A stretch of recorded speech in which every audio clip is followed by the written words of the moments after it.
What's up, everybody? Want a podcast now? I'm Alex, and in this video, want to talk about Blood Message. This is a game that was definitely on my radar. You know, you watch it and you say, it's got something, and, you know, is it 5 years away? Things like that. I wanted to see it in action, you know, for it really to make that jump to me where it's like, okay, I gotta pay attention. You know, this is a game that's gotta be on your list. And I gotta say, this 19-minute gameplay thing absolutely did it. I was shocked. I still am shocked, you know, to this day. I mean, it was shown off, you know, a day or two ago. I watched it. I think I watched it like 25 minutes after they dropped it. But of course, there was so much news, you know, over the last couple days. But I wanted to get to it because we finally get to see it in action. Now, of course, like one thing is you don't actually see a HUD or anything, right? It's just letting the game kind of be the game. I'm shocked at how good overall it is. We just had 007 come out, right? And I mean, we've had Uncharted in the past and stuff like that, but the dynamics of being able to handle like enemy attacks, right? Like using environments. And we see this with Bond, right? Like the ability to slam somebody into a wall or throw them over a table. And it's so reactive. You are literally, whether it's Bond, whether it's the enemy, right? Reacting to the environment. This game does that, I feel, plus some. Plus with weapons, okay? Now, I mean, Bond's got, like, they can shoot at him and stuff like that, but the amount of times that I was blown away by something reactive that this character does in the gameplay, I can't even count, I definitely can't count them on two hands, okay? Because there was one time, I think in particular, you're on the ground and you're blocking an enemy, and then the other enemy freaking comes in for another strike, and he just dynamically reacts, and all of a sudden he's blocking two enemies at once. You know, the amount of times he falls over, and there's like a vase that fell next to him, and he uses the vase to hit the enemy. And look, I mean, it's one thing to do this in a cinematic, you know, when it's just a pre-rendered thing, it's just a cutscene. But this all seems very reactive and dynamic. I mean, throwing enemies into others, just the actual sword fighting, by the way. Like, we see dodging, we see blocking, we see, like, you know, an actual kind of combo almost hit. All of these kind of end in their own unique animations where, again, it either involves throwing somebody into somebody else or hitting them on a piece of environment or just doing, you know, an execution, but then somebody else is coming right after. It really feels like, you know, I've said before, because, like, I do martial arts, and, you know, like, even watching martial arts movies, you know, or even just doing, say, like, simulated attacks, how you do, like, self-defense stuff in martial arts. Like, all right, this guy comes, just do something, you know, react. Literally react to this person rushing at you. Do something. Okay, now this person is going to come in right after. You know, you almost kind of, it's even like a movie, like a set, like, okay, you're going to plan this thing to happen. Only what they showed in these 19 minutes was not, you know, a pre-planning and like a run-through of like, okay, you attack me from the front, then you wait like 5 seconds, then you come at me from the left. This is just everybody's doing this. You know, like, they're just going to come at you however the heck they might feel like. You know, you're going to have to, whether you dodge or block two at once, or throw somebody into a structure and it collapses on them, or you use your ally. I mean, the ally seems so dynamic as well. Like, sometimes they're doing their own stuff, and you can kind of even just watch him fight, and it's fun to watch him from like the background, you know, or he might come in to save you. Although, you know, sometimes he doesn't, you know, like, there's situations in this gameplay where you'll be in a bind where you might need him to come in and he's not coming. So all of a sudden you have to, whatever, it's a quick time event, or it's, you know, mashing a button, or it's using the environment, you got to get out of it. You might be able to tell just from how fast, I mean, I normally talk fast, but I'm talking maybe even faster. I'm genuinely serious. I was blown away by this combat because, again, like, seeing these type of games that kind of just come out of nowhere, and it's like, all right, it has potential, but, you know, how much of it is like pre-render, and again, like, how much is on rails? Like, where's the game? Where's the actual game? Do you actually have a game with this stuff, right? And then even, I'll be honest, when they showed it at Summer Game Fest, I mean, again, it looked good. The issue is, it was happening so fast, and I believe it was the opening of the game, and I couldn't really tell where the gameplay started and the cinematics started. You know, I guess gameplay starts and ends. I couldn't really tell. Now, you could argue that's a good thing, right? Especially, I think, when the game is actually in our hands. If you can't tell where the gameplay is and then where the cutscene is, like, that's maybe not that big of a deal because you're so immersed, you're so into it. But there was a part of me literally up until they dropped this 19-minute footage where it's like, all right, I need to see, though, like, walk me through an area, you know? Like, what does the game actually look like? All right, well, first, it looks amazing. Like, I mean, the lighting, the textures, the character like, everything.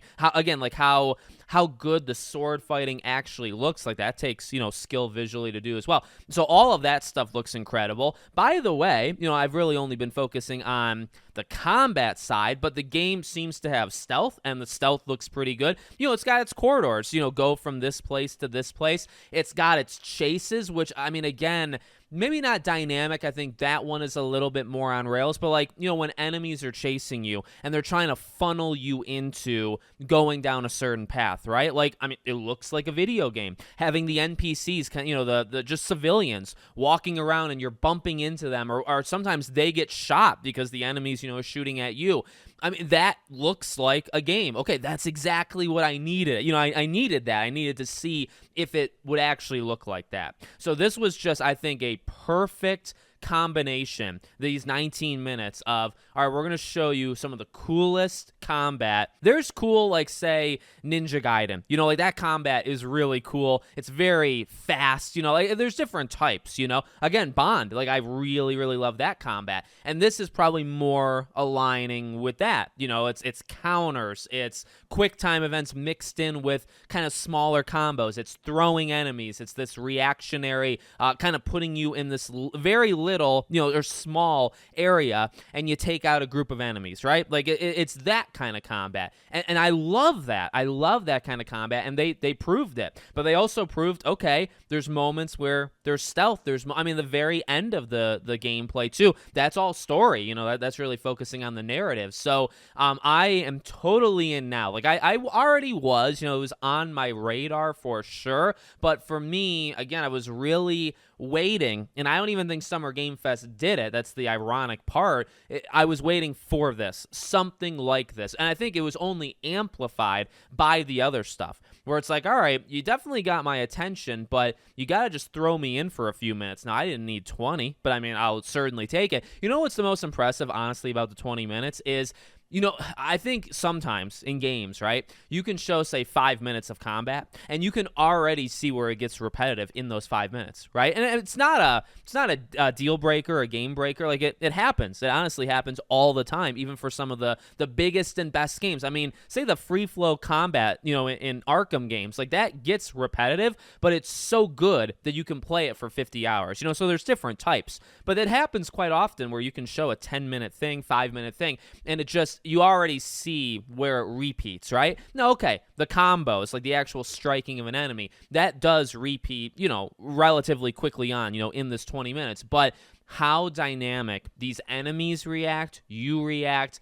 to the environment, you do these takedowns, you everything that you're using, that never got, like, they're fighting like 10, 15 minutes in, and it's like, I'm waiting for it to feel repetitive just watching it. I'm waiting for it to be repetitive, and I'm not getting it yet. It's like, where does it happen? Where am I supposed to feel, okay, I've seen everything there is to see? And it's not like I'm genuinely asking for that, because of course you always kind of want it to never end, right? But in reality, it will. All games do. But normally, I don't know, in 19 minutes, I think you'd be able to see it for the most part. What I think one thing is I think, like, the stealth takedowns, that was, like, I believe it was the same animation every time. So, I mean, there's game things there, things that do get repetitive, or that, oh, okay, that's the same animation as what we just saw 2 minutes ago. But the combat is really where that broke that trend, because I don't know, everything looked to be fun, even if it maybe was, say, duplicating a strike, right?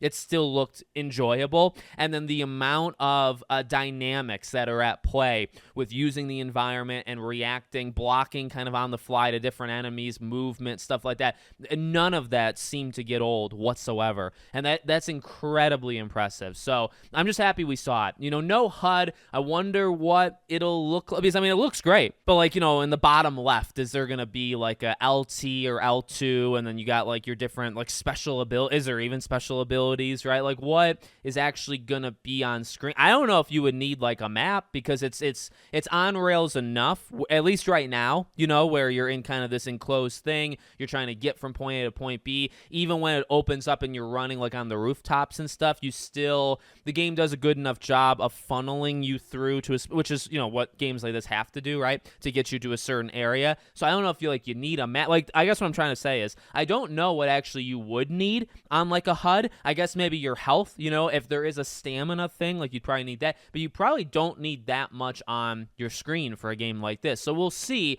But it's a huge step in the right direction. And if you can't tell again by how fast and how much I've talked about it, like, this now becomes a game that is absolutely on my radar. It's a day one, unless something tragic happens. It's a game that I'm fully into now. And I think I was close. Again, it was on my radar, but I really needed this to happen in order to really go all the way. And now I'm sold. So let me know what you guys think. Make sure, as always, you're subscribed to the channel, bell icon turned on, and I hope to see you all on the next one.